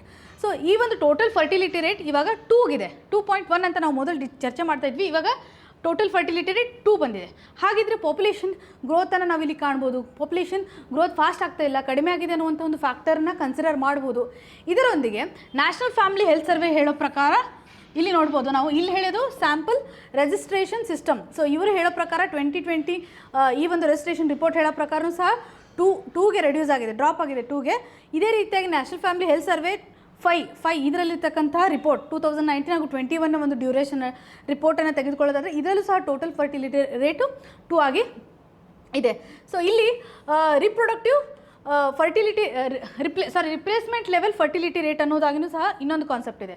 Total fertility rate, replacement level fertility ಅಂತಂದರೆ ಏನು, ಇದನ್ನು ಸಹ ನಮಗೆ ಇಂಪಾರ್ಟೆಂಟ್ ಇರೋದ್ರಿಂದ ಇವಾಗ ಒಂದು ಪಾಪ್ಯುಲೇಷನನ್ನು ಕನ್ಸಿಡರ್ ಮಾಡಿ, ಒಂದು ಪರ್ಟಿಕ್ಯುಲರ್ಲಿ ಏಜ್ ಗ್ರೂಪ್. ಸೊ ಒಂದು ಪರ್ಟಿಕ್ಯುಲರ್ ಏಜ್ ಗ್ರೂಪನ್ನು ನಾವು ತೆಗೆದುಕೊಳ್ಳೋದಾದರೆ ಇವಾಗ 50 ಇಯರ್ಸ್ ಇರ್ತಕ್ಕಂಥವ್ರು ಅಂದ್ಕೊಳ್ಳಿ, ಒಂದು ಜನ್ರೇಷನ್ ಇದೆ. ಇವರ ನೆಕ್ಸ್ಟ್ ಜನ್ರೇಷನ್ ಅಂದರೆ ಇವ್ರ ಮಕ್ಕಳು ನಾರ್ಮಲಿ ಇವಾಗ 25-20 ಈ ಥರ ರೀಚ್ ಆಗುತ್ತೆ. ಸೊ ಇಲ್ಲಿ ಈ ಒಂದು ಪಾಪ್ಯುಲೇಷನ್ ಎ, ಒಂದು ಜನ್ರೇಷನ್ ಎ, ನೆಕ್ಸ್ಟ್ ಬರೋದು ಜನ್ರೇಷನ್ ಬಿ. ಈ ರೀತಿಯಾಗಿ ಕಂಪೇರ್ ಮಾಡಿದಾಗ ಈ ಒಂದು ಏಜ್ ಗ್ರೂಪ್ ಅಥವಾ ಈ ಒಂದು ಜನ್ರೇಷನ್ ಅಲ್ಲಿ ಇರುವಂತಹ ಪಾಪ್ಯುಲೇಷನ್ ಇವಾಗ 100 ಅಂತ ತೆಗೆದುಕೊಳ್ಳೋದಾದರೆ, ನೆಕ್ಸ್ಟ್ ಕನ್ಸಿಡರ್ ಮಾಡಿರುವಂಥ ಈ ಒಂದು ಜನ್ರೇಷನ್ ನಡಿನಲ್ಲಿ 25 ಇಯರ್ ಏಜ್ ಗ್ರೂಪ್ ಇರತಕ್ಕಂಥ ಅಥವಾ ನಿಯರ್ಲಿ 25 to 30 ಈ ರೀತಿ ಮಾಡಿಕೊಂಡ್ರೆ ಒಂದು ನೆಕ್ಸ್ಟ್ ಜನ್ರೇಷನ್ನ ಒಂದು ಸಂಖ್ಯೆನೂ ಸಹ ನಿಯರ್ಲಿ 100 ಇರಬೇಕು. ಎಷ್ಟಿರುತ್ತೆ ನೋಡು ಅಷ್ಟೇ ಇರಬೇಕು. ಆವಾಗ ಇದಕ್ಕೆ ರಿಪ್ಲೇಸ್ಮೆಂಟ್ ಲೆವೆಲ್ ಫರ್ಟಿಲಿಟಿ ರೇಟ್ ಅಂತ ಕರಿತೀವಿ. ಸೊ ಇದರ ಒಂದು ರೇಟು ಇವಾಗ 2.1 ಇದೆ. So replacement level fertility rate, ಈ ರೀತಿಯಾದಂಥ ಫ್ಯಾಕ್ಟರ್ಸ್ಗಳನ್ನು ನೀವು ಆನ್ಸರಲ್ಲಿ ಯೂಸ್ ಮಾಡಬೇಕಾಗತ್ತೆ.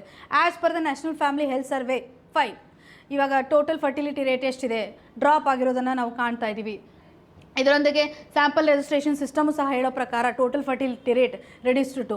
ಸೊ ಇಲ್ಲಿ ಈ ರೀತಿಯಾದಂತಹ ಕನ್ಸಿಡ್ರೇಷನ್ನ ಕಮೆಂಟರಿನ ಇಲ್ಲಿ ಎಂಫೋಸಿಸ್ ಮಾಡ್ತಾ ಇದ್ದಾರೆ. ಟೋಟಲ್ ಫರ್ಟಿಲಿಟಿ ರೇಟು ಈ ಮೊದಲು 1950ನಲ್ಲಿ, ಓಕೆ, ಇದನ್ನು ನೀವು ಅಲ್ಲಿ ಟೇಕ್ ಡೌನ್ ಮಾಡ್ಕೊಳ್ಳಿ. 1950ನಲ್ಲಿ ನಾವು ನೋಡೋದಾದರೆ 5.7 ಇತ್ತು. 1950 5.7 ಇರೋದು ಇವಾಗ ಪ್ರೆಸೆಂಟ್ ಕಂಡೀಷನಲ್ಲಿ ಇದು 2020ಗೆ ನಾವು ನೋಡ್ಬೋದು.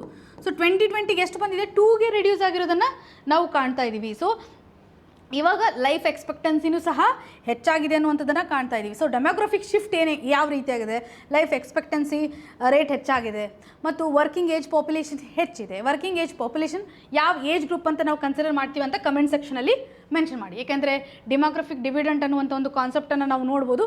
ವರ್ಕಿಂಗ್ ಏಜ್ ಪಾಪ್ಯುಲೇಷನ್ ಹೆಚ್ಚಾಗಿದೆ ಅನ್ನುವಂಥ ಎಲ್ಲ ಕಾನ್ಸೆಪ್ಟ್ ನಿಮ್ಗೆ ಗೊತ್ತಿರುತ್ತೆ. ಸೊ ಯಾವ ಏಜ್ ಗ್ರೂಪನ್ನು ನಾವು ವರ್ಕಿಂಗ್ ಏಜ್ ಪಾಪ್ಯುಲೇಷನ್ ಅಂತ ಕನ್ಸಿಡರ್ ಮಾಡ್ತೀವಿ, ಎಷ್ಟು ಏಜ್ ಗ್ರೂಪಿಂದ, ಮಿನಿಮಮ್ ಏಜಿಂದ ಮ್ಯಾಕ್ಸಿಮಮ್ ಏಜ್ ಗ್ರೂಪನ್ನು ನೀವು ಕಮೆಂಟ್ ಸೆಕ್ಷನಲ್ಲಿ ಮೆನ್ಷನ್ ಮಾಡಿ. ಸೊ ಇವಾಗ ಪರ್ಟಿಕ್ಯುಲರ್ಲಿ ನಾವು ಸೋಷಿಯಲ್ ಸೆಕ್ಯೂರಿಟಿಯನ್ನು ಎನ್ಶೋರ್ ಮಾಡುವಂಥದ್ದಾಗಲಿ, ಸೊ ಏಜ್ ಗ್ರೂಪ್ನ ಆಧಾರದ ಮೇಲೆ ವರ್ಕಿಂಗ್ ಏಜ್ ಪಾಪ್ಯುಲೇಷನ್ ಜಾಸ್ತಿ ಇರೋದ್ರಿಂದ ನಾವು ಅವ್ರಿಗೆ ಪ್ರಾಪರ್ ಆಗಿರುವಂಥ ಒಂದು ಅಪಾರ್ಚುನಿಟೀಸನ್ನು ಕ್ರಿಯೇಟ್ ಮಾಡಬೇಕಾಗುತ್ತೆ. ಇದರಿಂದ ಅವ್ರ ಲೈವ್ಲಿಹುಡ್ಡು ಸಹ ಚೆನ್ನಾಗಾಗುತ್ತೆ ಮತ್ತು ಅವ್ರು ಏಜ್ ಆಗಿರುವಂಥ ಸಂದರ್ಭದಲ್ಲಿ ಅವ್ರಿಗೊಂದು ಸೋಷಿಯಲ್ ಸೆಕ್ಯೂರಿಟಿ ಇರುತ್ತೆ, ಫೈನಾನ್ಷಿಯಲ್ ಸೆಕ್ಯೂರಿಟಿನೂ ಸಹ ಇರುತ್ತೆ ಅನ್ನುವಂಥ ಕಾಂಟೆಕ್ಸ್ಟನ್ನು ಕಾಣ್ಬೋದು. ಸೊ ಹೈ ಪವರ್ಡ್ ಕಮಿಟಿ ಏನಿದೆಯಲ್ಲ ಇದ್ರ ಬಗ್ಗೆ ಏನೇನು ಚೇಂಜಸ್ ಆಗಿದೆ, ಡೆಮೋಗ್ರಫಿಕ್ ಚೇಂಜಸ್ಗಳು ಯಾವ ರೀತಿ ಆಗಿದೆ, ನಾವು ಯಾವ ರೀತಿ ಅಂತ ಟಾರ್ಗೆಟನ್ನು ಮಾಡಬೇಕು ಅಂತ ಇಲ್ಲಿರುವಂಥ ಇನ್ನೊಂದು ಕನ್ಸರ್ನ್ ಏನಂತಂದರೆ ಈ ಒಂದು ಕಮಿಟಿ ಹೈ ಪವರ್ ಕಮಿಟಿಯ ಒಂದು ಕಾಂಪೋಸಿಷನ್ ಯಾವ ರೀತಿಯಾಗಿದೆ, ಇದು ಹೇಗೆ ವರ್ಕ್ ಆಗುತ್ತೆ ಅನ್ನೋದ್ರ ಬಗ್ಗೆ ಯಾವುದೇ ರೀತಿಯಾಗಿ ನಾವಿಲ್ಲಿ ಕಾಣ್ತಾ ಇಲ್ಲ ಅನ್ನುವಂಥದ್ದನ್ನು ಸಹ ಕಾಣ್ಬೋದು. ಯಾವಾಗ ಈ ಒಂದು ಕಮಿಟಿಗೆ ಸಂಬಂಧಪಟ್ಟಂತೆ ಅಗೇನ್ ಮತ್ತೆ ನ್ಯೂಸಲ್ಲಿ ಬರುತ್ತೆ, ಸೊ ಏನೇನು ಕಾಂಪೋಸಿಷನ್ ಇರುತ್ತೆ, ಯಾವ ರೀತಿಯಾಗಿ ಟಾರ್ಗೆಟ್ ಮಾಡುತ್ತೆ ಅಂತ ನಾವು ಮುಂದಿನ ದಿನಗಳಲ್ಲಿ ಕಾಣುವಂಥ ಸಾಧ್ಯತೆ ಇದೆ. ಇವಾಗ ಈಗ ಟೋಟಲ್ ಫರ್ಟಿಲಿಟಿ ರೇಟ್ ಅಂತ ನೋಡಿದ್ವಲ್ಲ, ಇದು ಜನರಲ್ ಆಗಿರುವಂಥದ್ದು. ಇದರಲ್ಲಿ ಕೇವಲ 5 ಸ್ಟೇಟ್ಸ್ಗಳನ್ನು ನೋಡೋದಾದರೆ ಅಬೋ 2.1 ಅಬೋ ಇರುವಂಥ ಕಂಡೀಷನ್ಸನ್ನು 5 ಸ್ಟೇಟ್ಸ್ಗಳನ್ನು ಅಲ್ಲಿ ಕಾಣ್ಬೋದು. ಟೋಟಲ್ ಫರ್ಟಿಲಿಟಿ ರೇಟ್ ಹೆಚ್ಚಿರೋದು ಯಾವ್ಯಾವ ಸ್ಟೇಟ್ಸ್ಗಳಲ್ಲಿ ಬಿಹಾರ್, ಮೇಘಾಲಯ, ಉತ್ತರ ಪ್ರದೇಶ್, ಜಾರ್ಖಂಡ್ ಮತ್ತು ಮಣಿಪುರ್ ಎಲ್ಲ ಸ್ಟೇಟಿಂದು ಸಹ ಇಲ್ಲಿ ಕೊಟ್ಟಿದ್ದಾರೆ. ಇಲ್ಲಿ ಹೈಲೈಟ್ಸ್ ಮಾಡಿದ್ದೀನಿ, ನೀವು ನೋಡ್ಕೋಬೋದು ಬೇಕಿದ್ದರೆ. ಟೋಟಲ್ ಫರ್ಟಿಲಿಟಿ ರೇಟ್ ಅಬೋ ಅನ್ನೋಂಥ ಒಂದು ಕ್ಲಾರಿಟಿ ನಿಮಗೆ ಕ್ಲಿಯರ್ ಆಗಿರಬೇಕು.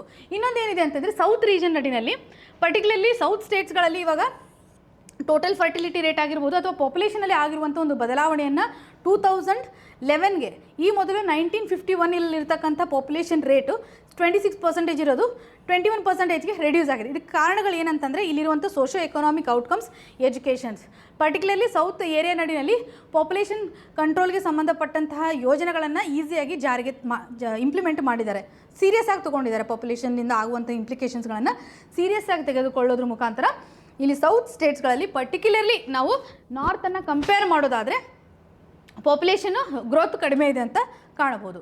ಎಜುಕೇಷನ್ ಸಹ ಒಂದು ರೀಸನ್ ಆಗಿದೆ. ರೀಸನ್ಸ್ಗಳು ಇವನ್ನೆಲ್ಲ ನಾವು ಆನ್ಸರ್ ರೈಟಿಂಗಲ್ಲಿ ಈಸಿಯಾಗಿ ಬಳಕೆ ಮಾಡ್ಬೋದು. ಎಲ್ಲ ಒಂದು ಆರ್ಟಿಕಲನ್ನು ನಾವು ನೋಡೋದಾದರೆ ಪ್ರಿಲಿಮ್ಸ್ಗೆ ಎಷ್ಟು ಯೂಸ್ ಆಗುತ್ತೆ, ಪ್ರಿಲಿಮ್ಸಲ್ಲಿರುವಂಥ ಫ್ಯಾಕ್ಟ್ಸ್ಗಳನ್ನು ನಾವು ಮೇನ್ಸಲ್ಲಿ 1 ಅಥವಾ 2 ಪಾಯಿಂಟನ್ನು ಆನ್ಸರ್ನ ಮುಖಾಂತರ ಬಳಕೆ ಮಾಡ್ಕೊಳ್ಳೇಬೇಕಾಗತ್ತೆ.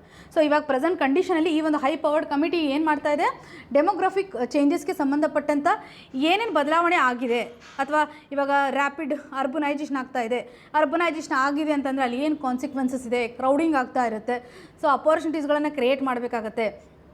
ಸೊ ಇವುಗಳನ್ನೆಲ್ಲನೂ ಸಹ ನೋಡಬೇಕಾಗತ್ತೆ. ಪರ್ಟಿಕ್ಯುಲರ್ಲಿ ಇವತ್ತು ಜನರ ಒಂದು ಚಾಲೆಂಜ್ ಏನಿದೆ, ಸಿಟಿಜನ್ಸ್ಗಳು ಏನು ಚಾಲೆಂಜನ್ನು ಫೇಸ್ ಮಾಡ್ತಾ ಇದ್ದಾರೆ, ಲಾರ್ಜ್ ಪಾಪ್ಯುಲೇಷನ್ಗೆ ಏನು ತೊಂದರೆ ಆಗ್ತಾ ಇದೆ ಅನ್ನುವಂಥದ್ದನ್ನು ನೋಡಲಿಕ್ಕೆ ಈ ಒಂದು ಹೈ ಪವರ್ ಕಮಿಟಿ ರೆಕಮೆಂಡೇಷನ್ಸನ್ನು ಇದಕ್ಕೆ ಸಂಬಂಧಪಟ್ಟಂತೆ ಡಿಸ್ಕಷನನ್ನು ಮಾಡ್ತಾ ಇದ್ದಾರೆ ಈ ಒಂದು ಬಜೆಟ್ ನಡಿನಲ್ಲಿ ಅಂತ ಕಾಣ್ಬೋದು.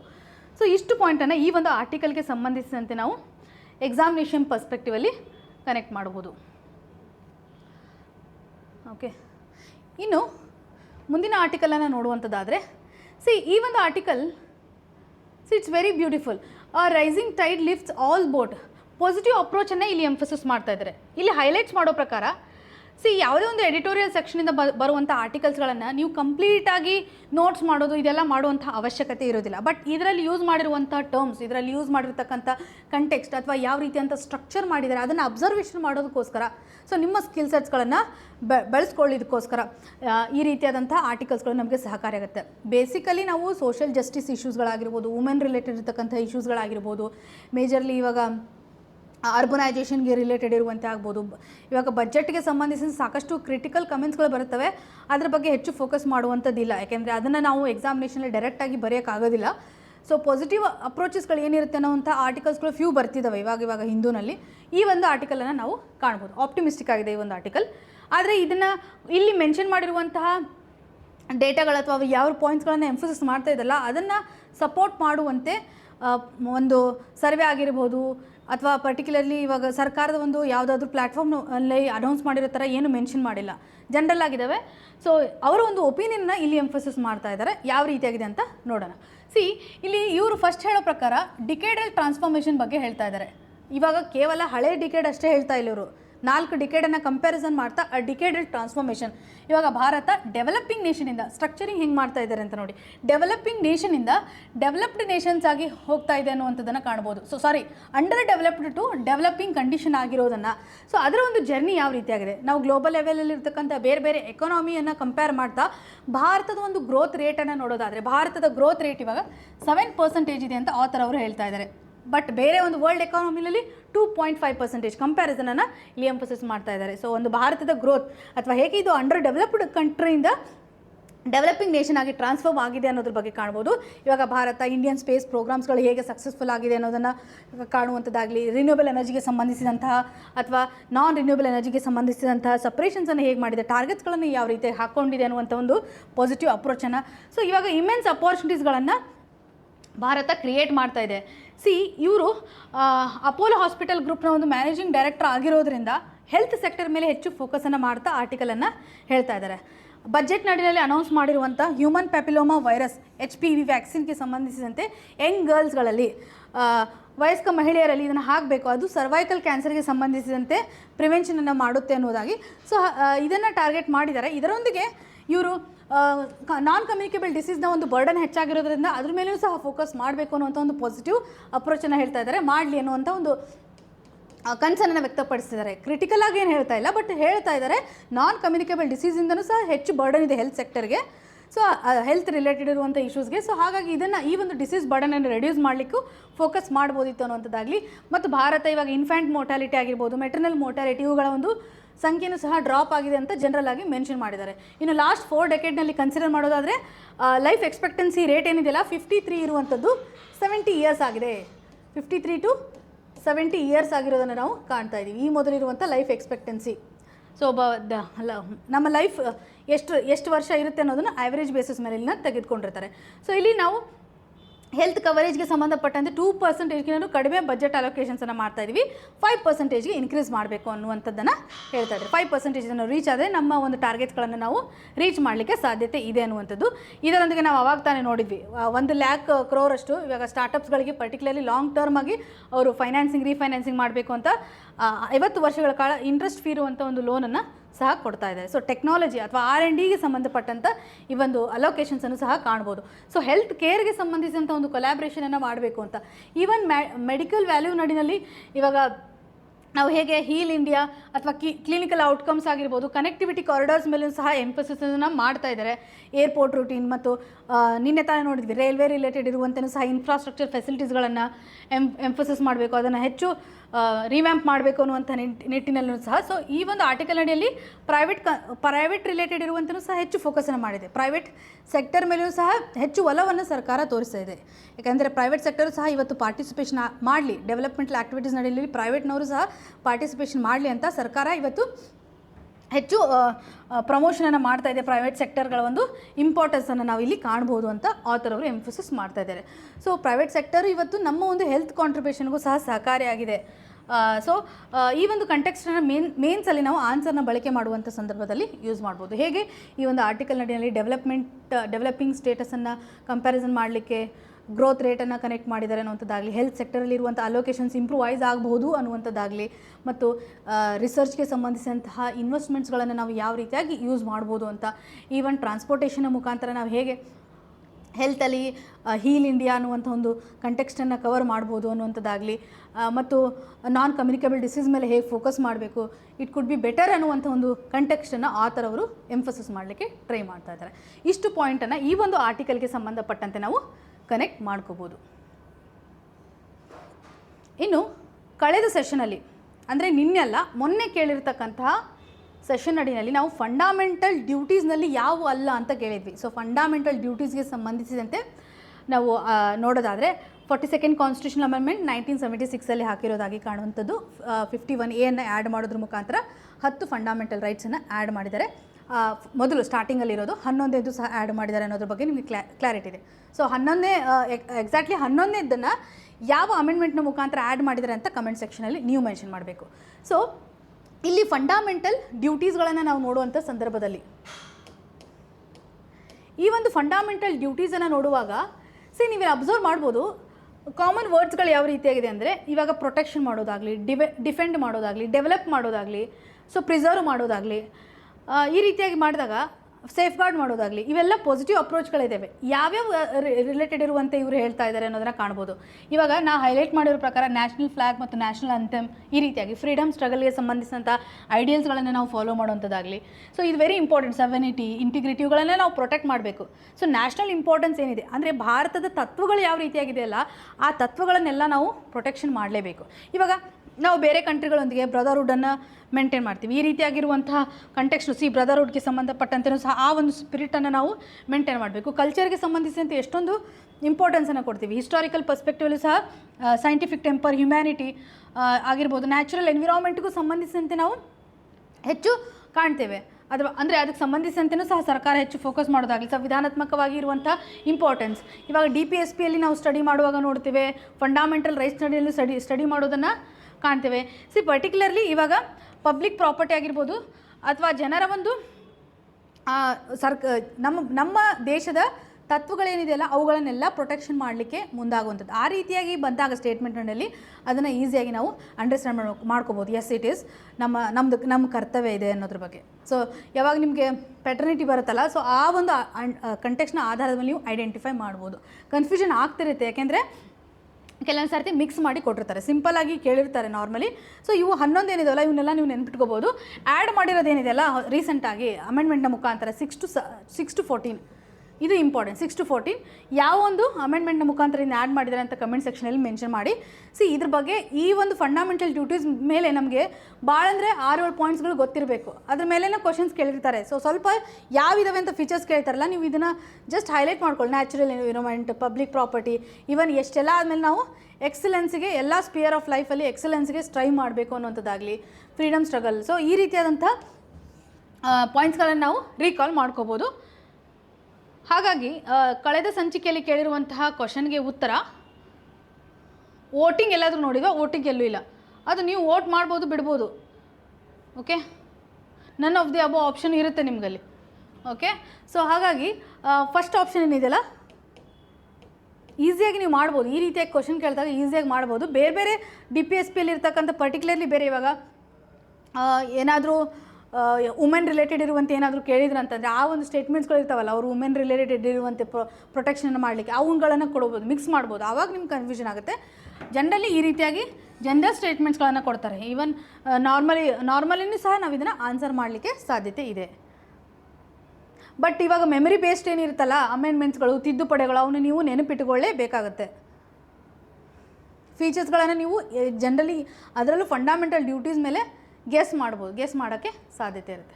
ಇನ್ನು ಇವತ್ತಿನ question of the day section ಅಡಿನಲ್ಲಿ ನೋಡೋದಾದರೆ ಎನ್ವಿರಾನ್ಮೆಂಟ್ ಸೆಕ್ಷನ್ಗೆ ಸಂಬಂಧಪಟ್ಟಂತೆ ಒಂದು ಕ್ವಶನನ್ನು ಇಲ್ಲಿ ಕೇಳ್ತಾ ಇದ್ದಾರೆ. ಪರ್ಟಿಕ್ಯುಲರ್ಲಿ ಇದ್ರಾಗ ಶೆಡ್ಯೂಲ್ 6. ಸೊ ಶೆಡ್ಯೂಲ್ 6ಅಲ್ಲಿರುವಂಥ ಪ್ರೊವಿಷನನ್ನು ಇಲ್ಲಿ ಕೇಳ್ತಾ ಇದ್ದಾರೆ. Schedule 6 wild life protection act 1972ನಲ್ಲಿರುವಂಥ ಶೆಡ್ಯೂಲ್ ನಡಿನಲ್ಲಿ 6ನೇದೇನಿದೆಯಲ್ಲ ಇದು ಪ್ಲ್ಯಾಂಟ್ಗೆ ಸಂಬಂಧಿಸಿದಂತೆ 1ನೇ ಸ್ಟೇಟ್ಮೆಂಟ್ ಏನಿದೆ ಅಂತಂದರೆ, ಯಾವುದೇ ಒಂದು ಪ್ಲ್ಯಾಂಟನ್ನು ಕಲ್ಟಿವೇಟ್ ಮಾಡುವಂಥ ಸಂದರ್ಭದಲ್ಲಿ ಆ ಪ್ಲ್ಯಾಂಟ್ ಕಲ್ಟಿವೇಟ್ ಮಾಡಬೇಕಾದ್ರೆ ಲೈಸೆನ್ಸ್ ಬೇಕು ಅನ್ನೋದ್ರ ಬಗ್ಗೆ ಈ ಒಂದು ಶೆಡ್ಯೂಲ್ 6 ನಡಿನಲ್ಲಿ ಕಾಣ್ತಾ ಇದ್ದೀವಿ. ಇನ್ನು ಸೆಕೆಂಡ್ ಏನಿದೆಯಲ್ಲ, ಈ ಶೆಡ್ಯೂಲ್ನಲ್ಲಿರುವಂತಹ ಪ್ಲಾಂಟ್ಸ್ಗಳನ್ನು ಈ ಪ್ಲ್ಯಾಂಟ್ ಏನಿದೆಯಲ್ಲ, such plant can not be cultivated under any circumstances. ಏನೇ ಸಿಚುವೇಶನ್ ಇದ್ದರೂ ಅಲ್ಲಿ ಮೆನ್ಷನ್ ಮಾಡಿರುವಂಥ ಪ್ಲಾಂಟ್ಸ್ಗಳನ್ನು ನಾವು ಇವತ್ತು ಬೆಳೆಸಂಗಿಲ್ಲ, ಕಲ್ಟಿವೇಷನ್ ಮಾಡುವಂತಿಲ್ಲ ಅಂತ ಸೆಕೆಂಡ್ ಸ್ಟೇಟ್ಮೆಂಟ್ ಇದೆ. ಇನ್ನು ಇದರಲ್ಲಿ ನಾವು ಜೆನೆಟಿಕಲಿ ಮಾಡಿಫೈಡ್ ಕ್ರಾಪ್ ಪ್ಲಾಂಟ್ಸ್ಗಳನ್ನು ಕಾಣ್ತಾ ಇದ್ದೀವಿ ಅನ್ನುವಂಥ ಒಂದು ಸ್ಟೇಟ್ಮೆಂಟನ್ನು ಕಾಣ್ತಾ ಇದ್ದೀವಿ. ಸೊ ಜೆನೆಟಿಕಲಿ ಮಾಡಿಫೈ ಪ್ಲಾಂಟ್ಸ್ಗಳಿದ್ದಾವೆ ಅಥವಾ ಅದರಲ್ಲಿ ಮೆನ್ಷನ್ ಮಾಡಿರುವಂಥ ಪ್ಲಾಂಟ್ಸ್ಗಳನ್ನು ನಾವು ಯಾವುದೇ ರೀತಿ ಕಲ್ಟಿವೇಟ್ ಮಾಡಬಾರ್ದು. ಒಂದು ವೇಳೆ ಇಲ್ಲಿ ಮೆನ್ಷನ್ ಮಾಡಿರುವಂಥ ಪ್ಲಾಂಟ್ಗಳನ್ನು ಕಲ್ಟಿವೇಟ್ ಮಾಡಲಿಕ್ಕೆ ಲೈಸೆನ್ಸ್ನ ಅವಶ್ಯಕತೆ ಇದೆ ಅನ್ನೋದನ್ನು ಕಾಣುವಂಥದ್ದು. ಹಾಗೂ ಈ ಒಂದು ಪರ್ಟಿಕ್ಯುಲರ್ 6 ಶೆಡ್ಯೂಲ್ ನಡಿನಲ್ಲಿ ಇನ್ವೇಜಿವ್ ಪ್ಲಾಂಟ್ಸ್ಗಳು ಯಾವ ಹಾರ್ಮ್ಫುಲ್ ಇದೆ ನೋಡು ನಮ್ಮ ಎಕೋಸಿಸ್ಟಮ್ಗೆ. ಇನ್ವೇಜಿವ್ ಅಂತಂದರೆ ನಮ್ಮಲ್ಲಿರೋದು ನೇಟಿವ್ ಅಲ್ಲ. ಸೊ ಈ ಒಂದು ಇನ್ವೇಜಿವ್ ಪ್ಲಾಂಟ್ಸ್ಗಳು ಹಾರ್ಮ್ಫುಲ್ ಮಾಡುವಂಥ ಎಕೋಸಿಸ್ಟಮ್ಗೆ ಯಾವ ಹಾರ್ಮ್ಫುಲ್ ಮಾಡ್ತಾವಲ್ಲ ಅವನು ಮೆನ್ಷನ್ ಮಾಡಿದ್ದಾರೆ ಅಂತ ಕೇಳಿದ್ದಾರೆ. ಸೊ ಈ 4 ಸ್ಟೇಟ್ಮೆಂಟ್ಸ್ಗಳಲ್ಲಿ ಸರಿಯಾದ ಉತ್ತರ ಯಾವುದು ಅಂತ ಕಮೆಂಟ್ ಸೆಕ್ಷನಲ್ಲಿ ಮೆನ್ಷನ್ ಮಾಡಿ. ಸೊ ನಾಳೆ ಅಗೇನ್ ಇದರಲ್ಲಿ ವೈಲ್ಡ್ ಲೈಫ್ ಪ್ರೊಟೆಕ್ಷನ್ ಆ್ಯಕ್ಟ್ 1972ನಲ್ಲಿ ಶೆಡ್ಯೂಲ್ 6ಅಲ್ಲಿ ಆಗಿರ್ಬೋದು, ಬೇರೆ ಬೇರೆ ಮತ್ತೆ ಅಬೋ ಇರುವಂಥ ಶೆಡ್ಯೂಲ್ ನಡಿಯಲ್ಲಿ ಏನೇನು ಪರ್ಟಿಕ್ಯುಲರ್ಲಿ ನಾವು ಯಾವ ಪಾಯಿಂಟನ್ನು ಕೀವರ್ಡ್ಸಾಗಿ ಕನ್ಸಿಡರ್ ಮಾಡಬೇಕು ಅಂತ ನಾಳೆ ಒಂದು ಚರ್ಚೆನಲ್ಲಿ ಕಂಟಿನ್ಯೂಷನನ್ನು ಮಾಡೋಣ. ಸೊ ಇವತ್ತು ಚರ್ಚೆ ಮಾಡಿರುವಂಥ ಆರ್ಟಿಕಲ್ಸ್ಗಳು ನಿಮಗೆ ನೀಟಾಗಿ ಅರ್ಥ ಆಗಿದೆ ಅಂತ ಭಾವಿಸ್ತಾ ಇದ್ದೀನಿ. ಪರ್ಟಿಕ್ಯುಲರ್ಲಿ ನಾವು ಡಿಸ್ಕಸ್ ಮಾಡಿರುವಂಥ ಆರ್ಟಿಕಲ್ಸ್ಗಳಂತಂದರೆ ಪ್ರಿಲಿಮ್ಸ್ ಪರ್ಸ್ಪೆಕ್ಟಿವಲ್ಲಿ, ಮೇನ್ಸ್ ಪರ್ಸ್ಪೆಕ್ಟಿವಲ್ಲಿ ನೋಡೋದಾದರೆ ಒಟ್ಟಾರೆಯಾಗಿ 5 ಆರ್ಟಿಕಲ್ಸ್ಗಳನ್ನು ನಾವು ಚರ್ಚೆ ಮಾಡಿದ್ದೀವಿ. ಸೊ ಪ್ರಧಾನಮಂತ್ರಿ ಸೂರ್ಯೋದಯ ಯೋಜನೆ ಆಗಿರ್ಬೋದು, ರೂಫ್ ಟಾಪ್ಗೆ ಸಂಬಂಧಪಟ್ಟಂತೆ ಇಂಡಿಯಾ ಆ್ಯಂಡ್ ಮಾಲ್ಡೀವ್ಸ್ ರಿಲೇಟೆಡ್ ಇರುವಂಥ ಕಾಣ್ಬೋದು. RBI ಕೊಟ್ಟಿರುವಂಥ ಇನ್ಸ್ಟ್ರಕ್ಷನ್ಸ್ ಪೇಟಿಎಮ್ಗೆ ಯಾವ ರೀತಿಯಾಗಿದೆ ಅನ್ನೋದನ್ನು ಸಹ ಡಿಸ್ಕಷನನ್ನು ಮಾಡಿದ್ದೀವಿ. ಹಾಗೂ ಇನ್ನೊಂದು ಪಾಪ್ಯುಲೇಷನ್ ಪ್ರಯಾರಿಟಿಗೆ ಸಂಬಂಧಿಸಿದಂಥ ಸಹ ಆರ್ಟಿಕಲನ್ನು ಡಿಸ್ಕಷನ್ ಮಾಡಿದ್ವಿ. ಸೊ ನಿಮ್ಗೆ ಏನೇ ಕನ್ಸರ್ನ್ ಇದ್ದರೂ ಸಹ ಕಮೆಂಟ್ನ ಮುಖಾಂತರ ನಮಗೆ ತಿಳಿಸಿಕೊಡಿ. ಯಾಕೆಂದರೆ ನಮಗೆ ಗೊತ್ತಾಗಲ್ಲ, ನಾವೇನಾದರೂ ಮಿಸ್ಟೇಕ್ಸ್ಗಳನ್ನು ಮಾಡ್ತಾ ಇದ್ದರೆ ನೀವು ಅಪ್ಡೇಷನ್ಸನ್ನು ಮಾಡೋದ್ರಿಂದ ಅಥವಾ ನೀವು ಕಮೆಂಟನ್ನು ಹಾಕೋದ್ರ ಮುಖಾಂತರ ನಾವು ಸುಧಾರಿಸ್ಕೊಳ್ಳಿಕ್ಕೆ ಸಾಧ್ಯತೆ ಇದೆ. ಸೊ ಇವತ್ತು ಡಿಸ್ಕಸ್ ಮಾಡಿರುವಂಥ ಆರ್ಟಿಕಲ್ಸ್ಗಳಲ್ಲಿ ಆರ್ಟಿಕಲಲ್ಲಿರುವಂಥ ಇನ್ಫಾರ್ಮೇಷನ್ಸ್ಗಳು ನಿಮಗೆ ಬೆನಿಫಿಟ್ ಆಗ್ತಾ ಇದೆ ಅಂತ ಭಾವಿಸ್ತಾ ಇದ್ದೀನಿ. All the very best. ಧನ್ಯವಾದಗಳು.